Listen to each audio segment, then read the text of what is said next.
Borthakur IS academy প্ৰস্তুতি আৰু অধ্যয়নৰ নিৰ্ভৰযোগ্য ঠিকনা। Hello everyone, welcome to the Hindu analysis for 28th May 2021. Let us begin with the first article today. State responsible for vaccine shortfall, says government advisor. So yesterday, Dr. Paul, who is the chairman of National Empowered Group on Vaccine Administration, released a press statement stating that since central government was managing the vaccination in the first half of this year, the vaccination system was well administered. Then, on the incessant request and pressurization of states on central government to decentralize the entire process, the central government agreed and said that you states go ahead and procure your own vaccines and start your own vaccination process. Since that time, many states have found out that it is very hard to garner quotes and vaccines through tender process from various global manufacturers because of multiple reasons. One, there is a clear shortage of vaccinations in the world, both in terms of manufacturing and in terms of distribution.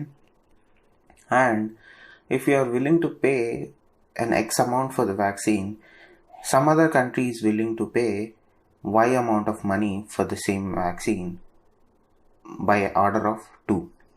So, if the company that is looking to sell their vaccines, which is manufacturing the vaccine, they are definitely going to go and sell those vaccines to the country which are willing to pay the higher price. So, when the state governments, various state governments, Maharashtra, Delhi, and other such governments went ahead and floated global tenders for vaccine interests, all the quotations that they got for the tendering process were much higher than what the state governments were expecting. Since they faced a lot of failure in terms of procuring vaccines through global tenders, those states which have asked since the beginning of the vaccination drive for the decentralization process, meaning you central government don't give the vaccines, give the power to us, we'll negotiate lower lower price for the vaccine, and we'll vaccinate our state citizens ourselves. Now they are finding out this process to be very difficult to implement and realize, because as far as I know, no global manufacturer is interested in engaging with separate states. All the negotiations in various other countries went through central governments.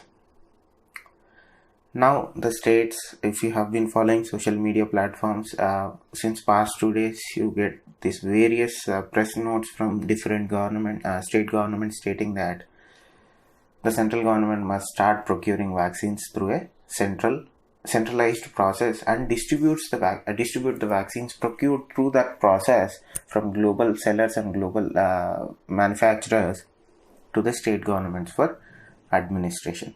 So this, for particularly in the case of some states, it's a complete U-turn in their stand, but nonetheless, health is a state subject, so they have every right to request the same from the central government, either the decentralization process or in the case of a complete U-turn or a 180 degrees, request vaccines from the central government. So that is what Dr. Paul, who actually chairs the administration group that was set up by the central government, saying that states who had not even achieved good coverage of health workers and frontline workers in the last 3 months wanted to open up the process of vaccination and wanted more decentralization.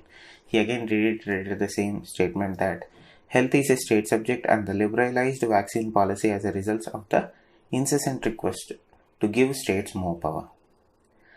So the realization dawned on various actors in state and central government that global tenders have not given any results, only reaffirm when we have been telling the states from day one that vaccines are in short supply in the world and it is not easy to procure them at short notice.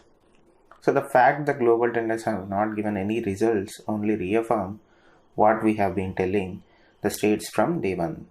So this is again the statement that he is saying. This was through a press release which was kind of rubbing it in the face, but nonetheless his statements are valid when every other nation in the world is going for a centralized vaccination policy, it makes little sense for India to decentralize vaccination policy at this point of time. But you have to remember, health is a state subject and states can demand autonomy in terms of their own domain. So as far as now, everything is dead in the water, because if you look at the numbers, till now the central government has supplied anywhere between 22 crore vaccines to various states for vaccination drives. Out of them, 20 crore vaccines have been administered successfully in states and union territories. This is including wastage. And if you look at the 7-day average of the number of vaccines or doses that are being administered to citizens, there is a clear-cut decline in percentage of vaccination. Though it has recovered slightly due to an infuse of vaccines from various manufacturers, particularly in the case of Covishield, but Covaxin is still to catch up. But nonetheless, since the peak that we had seen on April 15th, from then on it has been a clearly downsizing, meaning the number of doses administered daily has been going on pretty consistently, with few periods where it has seen some sort of an resurgence. But again, nonetheless, when you compare the average during April, it is far less than 1.8 crore or something like that on a daily basis, which will not work in Indian context. Moving on to the next article, 9-pin bowling aimed at free speech and privacy. So first let us get this misconception that these information technology rules that central government brought in were bad. See, you have to understand that India doesn't have certain specific laws to protect privacy of citizens or protect citizen interests like that of the European Union. European Union had IGDPR laws or IGDP laws. India doesn't have privacy protection laws in here. So since the inception of Twitter or other social media platforms into Indian society, the government has always been at loggerheads with their policies in terms of their right to take away certain citizens' right to speech or whatever you call them. If you remember, when UP was in government, certain journalists like Shiva Arur and some other people were posting some tweets in critical of the government in ruling at that time, and the ruling government during that period requested Twitter to take down those tweets and block those accounts, which Twitter followed. So Twitter has shifted its policy in terms of agreeing with the laws of the land and created their own policy in terms of whom they can deplatform and whom they allow to function with impunity in certain cases. I gave you the example of Trump and Ayatollah Khomeini on the fact of hate speech. So they have certain own policies where they are censoring some people and they are allowing others to post with impunity, hate, death threats, and etc. etc. So that is well established in terms of global context. But when you come to Indian context, there are certain ambiguities that exist in our own laws, which confuses and muddles the water even more. Now coming back to the IT rules that were brought in, the argument from the point of view of social media platforms and digital media houses particularly, and OTT platforms, is that they are threatening social media platforms of their safe harbor immunity in the event of non-compliance. That is liability loss. In essence, what they are talking about is liability loss. So they label themselves as intermediaries and they are absolved of all the liability that gets when something happens or it has negative impact. So they are happy to claim all the positive things that had happened on Twitter, but they are not ready to accept the fallout of all the negative that happens on Twitter. That applies same with the OTT platforms, right? There was this, if you remember correctly, there was this OTT series on Amazon or something called Tandav, which attracted a lot of criticism for hurting the religious sentiments of certain sections of society. So there is an ambiguity here, right? You have to understand that when in a country like ours, where there are multiple cultures, religions that operate and coexist in a certain way, you cannot point out at one religion or one section of society or one caste and say negative things about them or take pot shots at them. So you have to respect people's sentiments. That is how India operates, and that is how India has been running since long. You have to respect each other's sentiments, particularly religious sentiments, where we are very sensitive about. Irrespective of what your religion is, people are sensitive about their religious sentiments, and you have to respect it. And just because they are not criticizing your particular sentiments or opinion doesn't mean that they have the right to criticize the other's opinion or sentiment. It has to be an equitable thing. Everybody's sentiment should be respected equally. So the article here talks about there are certain things that the IT rules or IT regulations, information technology rules did good, but there are certain things that it is not doing in a right way. That is absolutely true. As far as the control of hurting religious sentiments, yes, if some TV show or some tweet or some video that was posted on social media platforms or OTT platforms or digital media houses, its citizens should have right to raise concern over what is being posted here or posted there on social media platforms. So these acts give the citizens right to seek a resolution and raise complaints over what is being posted and what is being shown here. And I think it was in Tandav again, there was this clause where they have been showing child pornography. You cannot do that. India doesn't allow.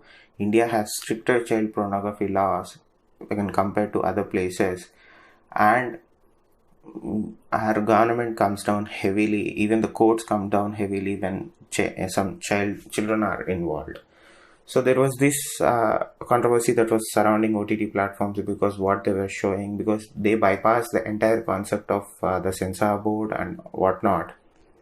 And when the concept of self-censorship came, and even if you remember, these OTT platforms clubbed together and released a statement that we are going to respect sentiments of the people and we are going to self-censor ourselves, and assure the government that you don't need to bring a censor board for OTT platforms. If that statement is taken at face value, since that statement came out few years back, nothing has been done to self-regulate their own OTT platforms. In fact, they went the exact opposite way, and the byproduct was the Tandav TV series, which received a lot of criticism from public and government, particularly because people's sentiments were hurt. Now, the fact that you are trying to the question or the statement that these OTT platforms getting out or coming out with stating that you are going to stifle free speech and you are stifling freedom of expression and so on and so forth, you have to understand that no right is absolute in India. That is first and foremost. The second is that when you talk about free speech, you have to also define the concept of hate speech, right? You have to clearly say when free speech is involved, you have to assume that it comes with a lot of responsibility. And when free speech is involved, the immediate byproduct, because of the certain negative impacts on society, hate speech follows it. So the platform and the government and the lawmakers or whatever you call them must clearly indicate that these are the limits for hate speech and have to define what limitations are imposed in terms of hurt on free speech when certain individual sentiments are hurt. Even the global standard, if you look at the other editorial today that talks about free speech, it clearly states, and we are seeing that the global standards for free speech have moved from where they were a few decades back. So yesterday I was talking to somebody who is living in Finland, right? He was living in Finland, and he's from UK, who migrated from UK to Finland on job employment purposes. And I was speaking with him, and he was particularly talking about some other thing. And as every conversation, it immediately moved to COVID-19. And the first thing that came out of his mouth was Indian variant. And my reaction was numb, because see, one thing, our government is trying, everybody is trying to say it as what the variant name. Even the World Health Organization came out and said that you cannot call virus variants with the place of where you are seeing it from. You have to call it by your technical name. And this person is saying the virus is Indian variant that is ravaging UK right now. So I said, good, thank you. And I ended the call because I didn't want any confrontation with him. So in that particular case, I was a little bit hurt, and what can I do? Right? People use the term Indian variant with impunity on social media platforms and news media platforms and everywhere else, and it has gained a main stage. You no longer can control. It's out of the bag and it is in use. So that is the problem here. So what do you do then? You don't want. Look at what Singapore did. One CM of Indian state said Singapore variant once. One newspaper ran an article stating Singapore variant. One newspaper. Look at the reaction of the Singapore government and the Singapore opposition. Within hours of the tweet, within hours of the news article, they brought in severe criticism. They notified the government of India. They notified External Affairs Minister. They gave notice to External Affairs Minister stating that this has to stop. Even the opposition of the Singaporean parties came and said this has to stop. And they even went ahead and invoked their social media guidelines law and ordered, not requested, they had ordered all social media platforms to take down any reference to the name of Singapore variant. So this is how these companies operate in everywhere. They have different rules and different playing rules for everybody. Remember, till yesterday, Facebook didn't allow the lab leak theory origin on its platform. If you posted the lab leak theory and said or typed anywhere on Facebook platform stating that the coronavirus leaked from a lab in Wuhan, you are banned. Till yesterday. When did the rules change? The rules changed when the President Biden announced that they are going to hunt for the origin of the virus, and he had explicitly ordered his intelligence agencies to find the origin of the virus.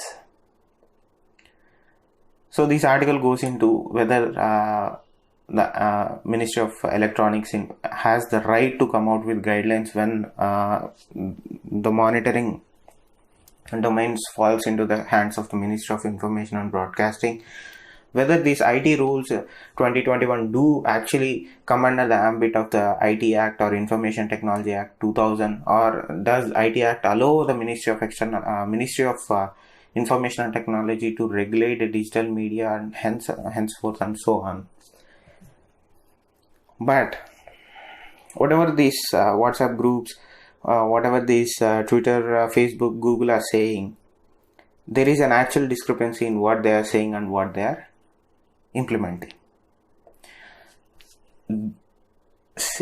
Understand, everybody is biased, right? Every individual is biased, so that bias creeps into the company itself. If the company is being operated by somebody who has left-leaning bias or right-leaning bias, trust me, the company is going to have those similar bias, because he is going to ensure that that policy implemented one way or the other.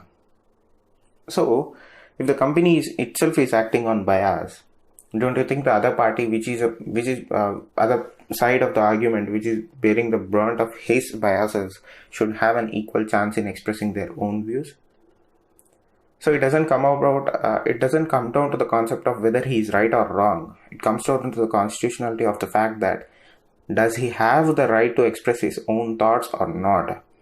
See, there are limitations on his rights to express the thought, but he has the right nonetheless. The part of deciding whether he is wrong or right comes later. even before he expresses his opinion, expresses his thought, or uses his right to expression, you cannot pre-censor him stating that the ideas or the ideology that he holds is wrong and he must be silenced. That cannot go well for anybody. So these discrepancies must be addressed at any point of time. And remember, companies cannot dictate policies of the state. There has to be a line drawn and we should implement it. So yesterday I was listening to one of the conversations that were taking place on Clubhouse, and one of the speaker was saying that इस country में कुछ भी block हो जाता है. So I didn't understand where he was coming from, but when I was looking at it, he attached the company more value than our own constitutional laws. So that is pretty wild to think about. So you cannot attach companies more value than your own constitution and your own laws. So there is a lot of stance that people are taking here, and you, when you talk about this, when you express your opinion about this, you have to be very careful as to where the law ends and where the speculation starts. When you're writing your answer, when you're talking about this, when somebody asks you a question regarding this, you students have to be very careful as to where the law, particular legality of this thing ends and the speculation starts. That is why we are trying to stay well behind the concept of legality, and we are not divulging into speculation. So that is what the current tussle between social media platforms, OTT platforms, and information technology rules is pertinent to. Yes, there are certain advantages. Are there certain disadvantages? Yes, because they lack clarity. There is a lot of ambiguity regarding the parts of IT rules where the companies are pushing back and citizens are also pushing back. Until and unless the government comes out with a clarification and define what they are talking about in a clear and precise manner, they have to define them first. Till that time, this is going to be a problem for everybody. And while coming back to the concept of privacy, until and unless the government brings in legislation to address these privacy issues, they have to again define and address these privacy issues. This ambiguity is going to run deep and it is going to divide people on groups. So that doesn't bode well for again our ecosystem where we want to have conversations and engage with people with different ideas. That is where the nurturing of freedom of speech comes from. And coming to the concept of fake news, the problem with fake news is, how do you define fake news? What is deemed as fake news, and who is the authority to deem something as fake? If you have been following our fact news, fact checking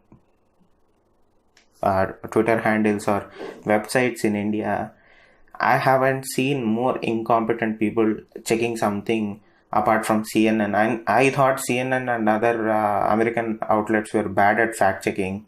Our Indian fact checking news websites take the first place anytime, anywhere.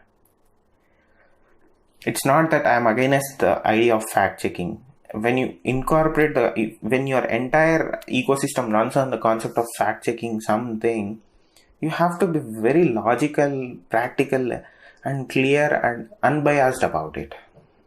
And again, I said, right, bias creeps into anybody.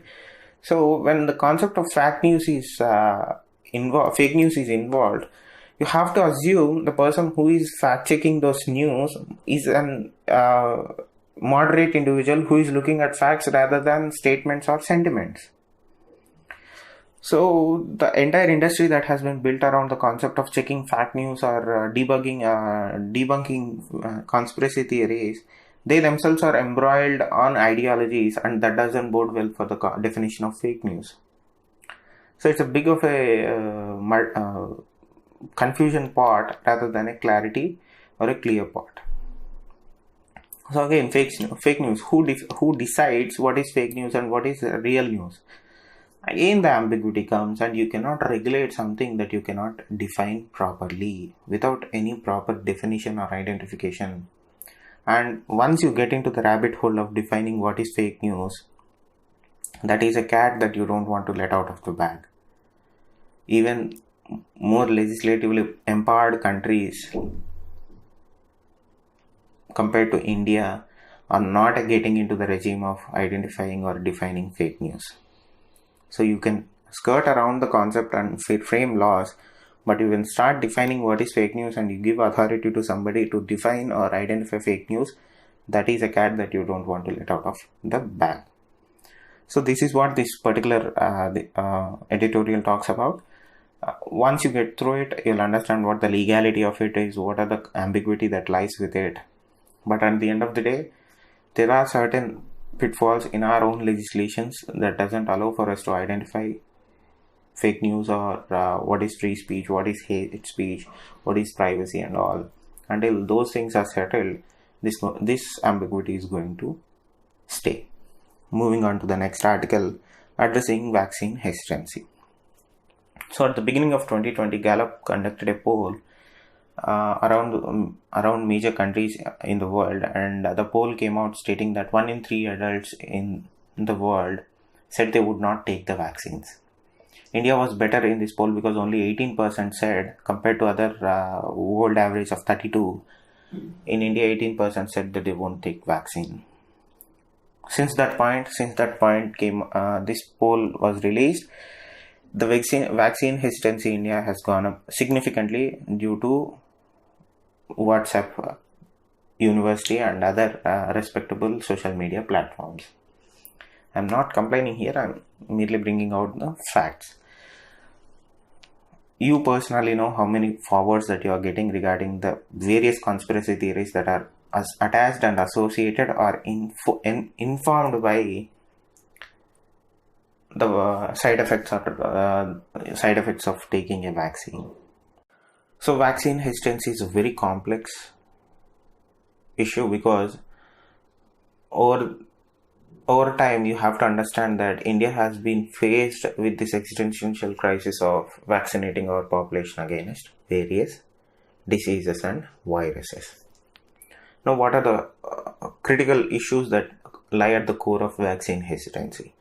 One is people are not aware of the benefits that these vaccines extend to, because fears are based on inaccurate information. The second thing is there is a clear-cut lack of vaccine and civil liberty concepts that doesn't translate well into India because there is a lot of we are not going to get into the concept of civil liberty here. Cultural issues are a primary role here. We have been seeing statements put out by religious heads from various religious groups stating that don't do this, don't take this. So that plays a lot into vaccine hesitancy, and there is a clear lack of trust between who are administering the vaccine and who are receiving the vaccine. So that has to be taken down because there have been a clear cut case of these conspiracy theories seeping into the society, and this information seeping into the society, and then a complex web of sharing, forwarding, resharing, retweeting, whatnot has happened since the beginning of the concept of vaccines was first floated. And this has run very deep into the society that it has become really hard for people to convince somebody and shed them of their vaccine hesitancy. India is seeing a clear problem or epidemic of anti-vaxxers. So you cannot blame them because there are a lot of factors that are associated with. As I said, there was a concocted disinformation campaign that ran. There was a lot of hesitancy earlier, and these facts, that cultural facts, the various issues of confidence deficit, whatnot, influencers, all these things played into, and we had a cabal of situation right now where people are jumping into rivers in Uttar Pradesh. I think it was Sarayu Nadi, where people were jumping in when healthcare workers visited their village to get to vaccinate them, or at least try to educate them on the advantages of vaccine and dispel any fears. You are a student who is preparing for civil services and other various state government exams, central and state government exams. I sincerely urge you to take it upon yourself to educate people on the importance of getting vaccinated against COVID-19. If you are living in a place and if you have people in your family, in your relationships, extended family, in your area surrounding your place of residence, if somebody is displaying or afraid of getting vaccinated, please ensure to educate them. Please try to educate them. Go through what are the advantages, what are the disadvantages of not getting vaccinated. Talk to them about why there was a lot of disinformation or fake news or whatever you call them in particular regarding to vaccines. Talk to them and try to dispel their fears and try to get at least 1 or 2 people vaccinated. You will be saving those lives, and in the process you will be saving many more lives. I know this is something that people might not be comfortable, but I sincerely urge, because when you become a civil servant, when you become an IAS officer, it is your job to convince people to do something that they are afraid of. So I sincerely urge that you implement it now and try to convince or educate people in getting vaccinated, and try to allay their fears and convince and comfort them in the fact that it is nothing wrong and it is actually good. That is my request from myself to all of you. Thank you for doing it. If you have done it already, I sincerely hope that you continue. And coming back to the article itself, whatever we are seeing right now in terms of vaccine hesitancy and fear of getting vaccinated, it is no different when we were going through the polio drive, when we were going through the TB and other vaccination drives and whatnot. The same hesitancy has been displayed. Our northern neighbor Pakistan, it's no different story there. They are still struggling with vaccinating people for polio vaccine. Imagine how the situation would be for COVID-19 vaccine. So the issue of vaccine hesitancy is not only specific to India, it is global.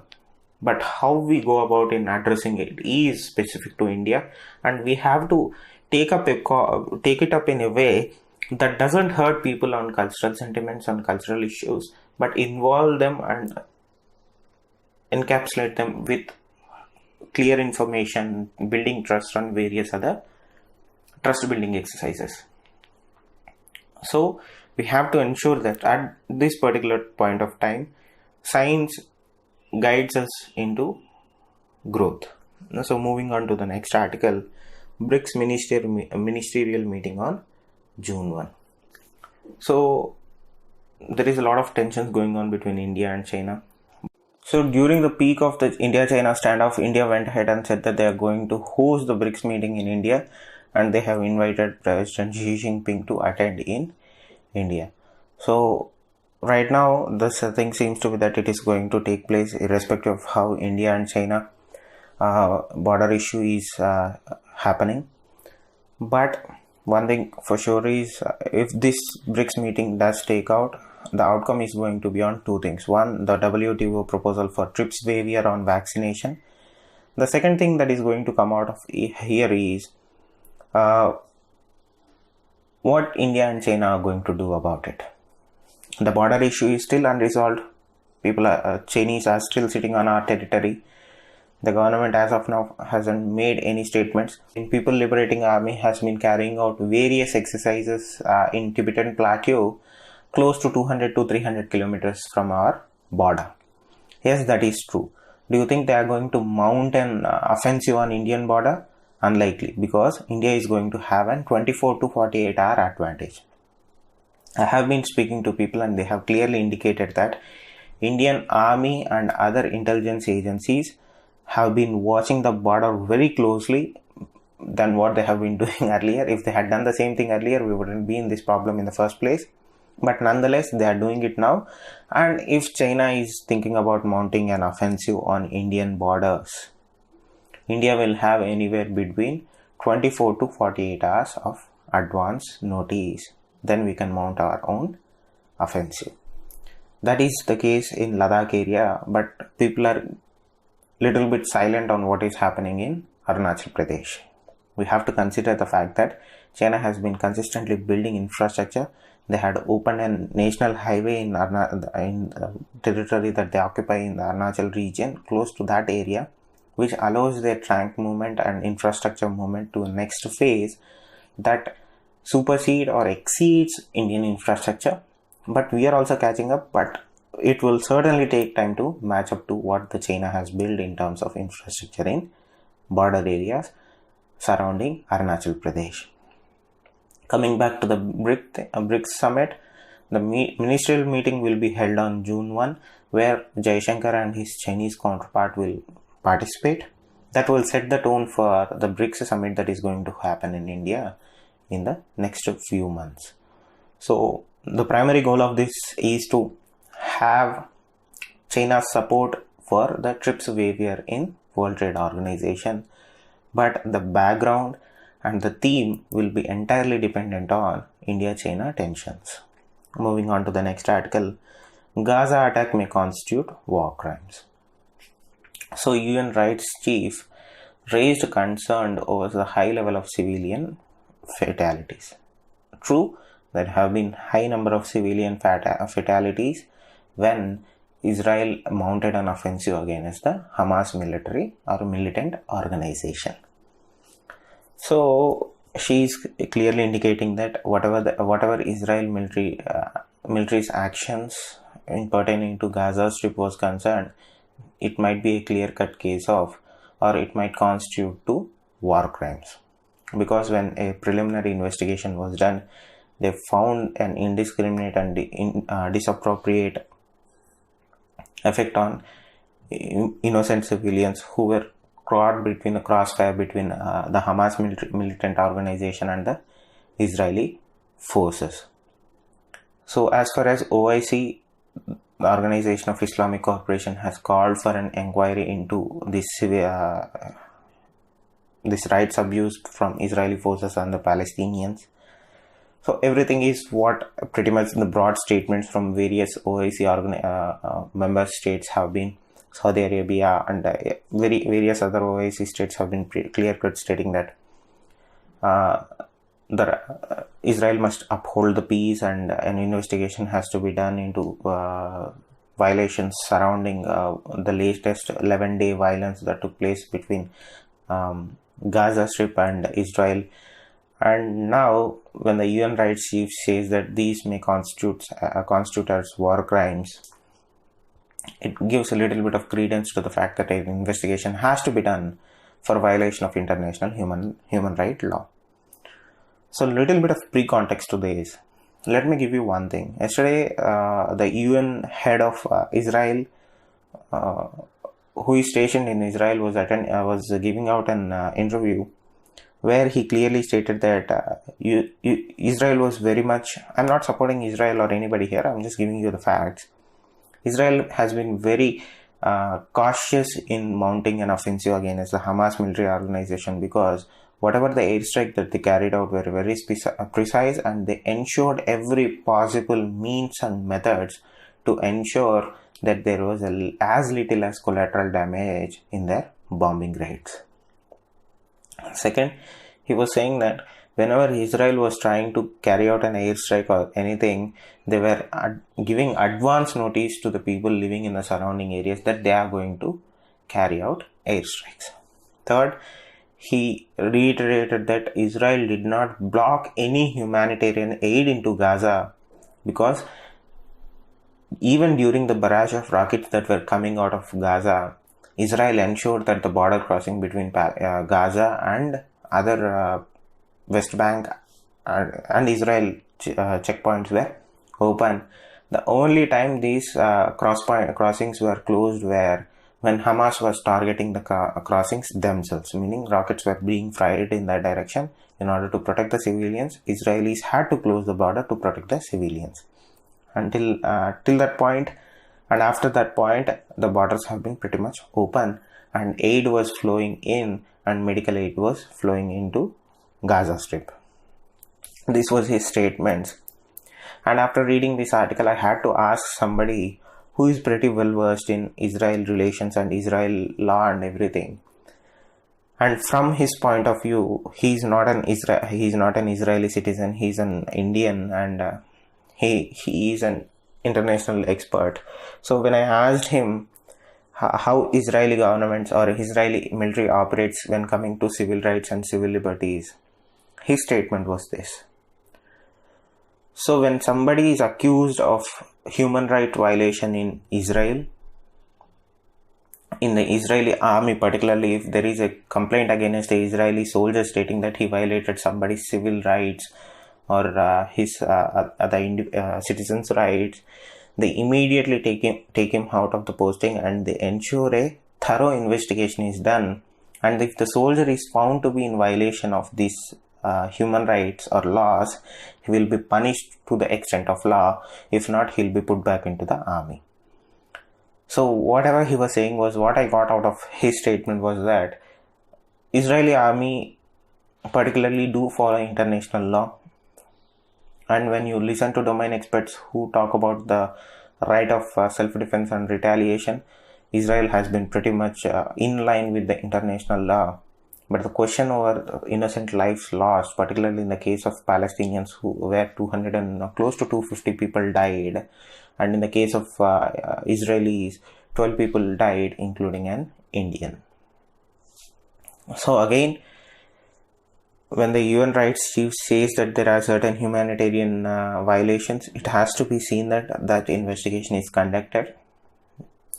And as far as the OIC grouping calling for a thorough investigation into that, yes, an investigation has to be conducted as to what type of violations of international humanitarian law was violated. But at this point of time, I don't think Israel is going to allow will support any form of human right violation. And when the concept of any investigation comes up, I think at least US will try to veto that sort of investigation into Israel. So moving on to the next article, Macron seeks forgiveness on Rwanda genocide. So this particular article is regarding to mapping. You have to know where Rwanda is, what are the rivers that flow through Rwanda, and the particular instance that he was talking about here is France was accused of complicity in genocide that took place in 1994. So, how American troops are active in the Middle East? French troops are very active in Africa. French troops' actions in Africa don't get as much as press as American troops get in Middle East. France has a lot of military presence in various countries in Africa. Not in UN, out of UN. They have troops present in United Nations peacekeeping missions and all, everything there. But outside of UN mission, French troops operate on African soil. So that is what you have to understand. This is particularly President Macron asking for forgiveness in terms of their complicity in Rwanda genocide. And this is a way of him repatriating or trying to give a powerful apology in words to correct past mistakes that France has committed in Rwanda. As far as the people of Rwanda, whether they accept it or not, it is pretty clear that they have been very welcome of what President Macron had to say about it. Though it is a little bit of a late for this apology to come, but nonetheless, apology did came, and they were very accepting of his apology. As I said, this isn't important in terms of what happened. What happened is important, but for our exams, it is more to do with mapping and what are the rivers and what are the important places that are situated in Rwanda. Moving on, uncertainty risks cloud outlook. So every year RBI comes with an report on overall growth and health of our economy. Right now, this year's report that RBI released clearly shows that there is a absolute impact on our own economy because of new waves of COVID-19 infection. RBI has cautioned that due to a wide demand-supply imbalances, this could continue and expects the prices to see some sort of imbalances and ambiguity in existence, and that applies same to the crude oil because there is a lot of volatility surrounding crude oil prices in the world, and the country is going to experience a lot of ambiguity in terms of growth and recovery. And the only way to come out of this ambiguity and uncertainty is to ensure speedy and universal vaccination on war footing, and that is the only way that we can have a self-sustaining GDP growth trajectory post-COVID-19. As far as the bad loans or the NPS issues is concerned, the RBI is very positive and expressed confidence that banks are better positioned than ever before in managing stress in their balance sheets because there is a higher capital buffer and improvements in recoveries and return of profitability. So the idea or the underlying issue here is growth revives and economy gets back on track. It is important for government to adhere to a clear exit strategy and build fiscal buffers which can be tapped in the events of future shocks to growth. So the underlying idea that RBI is suggesting here is India never built enough resilience to shocks to the growth. Since we are experiencing an extreme shock in growth and other areas, at least it is a wake-up call for us to build resilient fiscal buffers that protects and gives enough cushion to our economy in terms of and ensure growth in future economical recessions or crises. Thank you. Stay safe. Borthakur IS academy প্ৰস্তুতি আৰু অধ্যয়নৰ নিৰ্ভৰযোগ্য ঠিকনা। Borthakur IS academy.